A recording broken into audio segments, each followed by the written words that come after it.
With Rogol Zaar on the warpath and Superman forced to deal with some very harsh personal truths, what'll happen next? Well, let's hop on into the Man of Steel issue number 5, the penultimate issue of this Bendis miniseries, and find out what happens next, shall we? Okay then, so picking up from where the last issue left off, our hero and villain are still duking it out with one another. Spoiler, Superman isn't doing too good right about now. In fact, to borrow a wrestling term, the Man of Steel is getting a mudhole stomped in him. If nothing else though, Clark had the sense to take the fight out into space and eventually onto the moon so no innocent people would be hurt by this clash of champions. Once again, Rogol Zaar ends up getting the upper hand, and yet strangely once again he ends up not finishing the job and killing Superman, instead choosing to make a tactical retreat. Now, once again from here we're treated to another flashback, the one that's kind of been underpinning the whole mini-series up until this point, and that is what happened when Jor-El, aka Mr.OZ, showed himself to the Kent family again. And oh boy, get ready for it, because this is going to get really stupid really quickly. You'll recall in the last issue I thought it was weird that Jor-El had to introduce himself to Lois and Jon again, despite the fact that they had totally met before.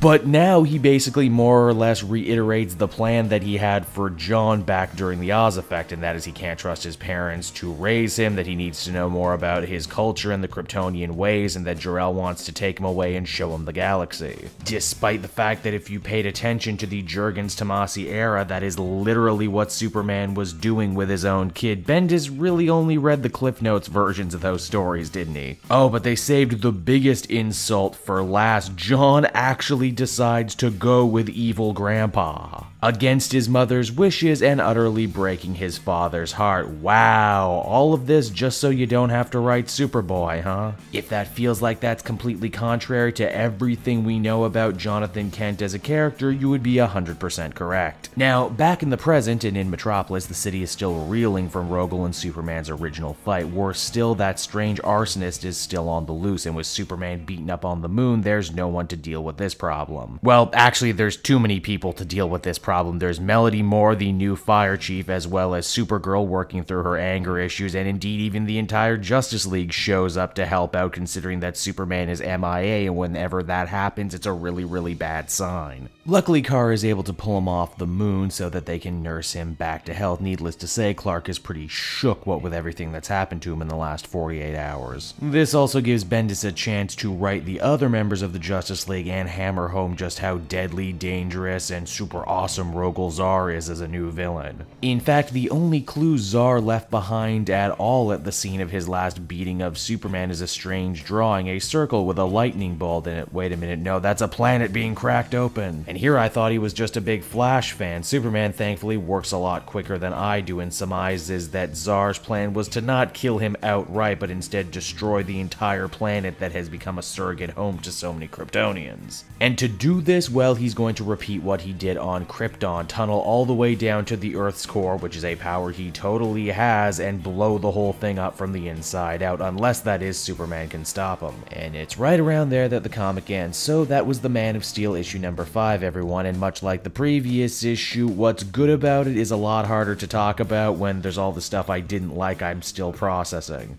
I think a lot of people, myself included, had their worst fears come to light in this issue, and that is Bendis is more or less seeming to put Jonathan Kent in his own little box away from what he's going to be writing for assumedly the next couple of years. I mean, I suppose I should be happy he didn't try and kill the kid straight up, but still at the same time, the fact that to get to where we were going, we had to have him act so against character just kinda hurts. Rogol Zaar, I dare say, is starting to lose me again. I was on board when he was this lethal, effective, driven warrior guy with a certain set of powers, but now he seems to get new powers every issue. And instead of just threatening Superman and the Superman family, he needs to threaten everybody right out of the gate. Keep in mind, this is Bendis' first attempt at writing a villain, and if you go this big, where are you gonna go from here? I certainly hope now that maybe the worst of it is over, Bendis can save this series for the end in his 2 upcoming runs, because if not, oh man, I'm really not looking forward to not enjoying Superman. I'm disappointed by this issue, but I am still, however, willing to stick it out and see where it goes. Overall, I would give it a 6 out of 10. Hey there everyone, it's Cape Joel again. Thank you so much for watching to the end of the video. I hope you enjoyed it, and if you did,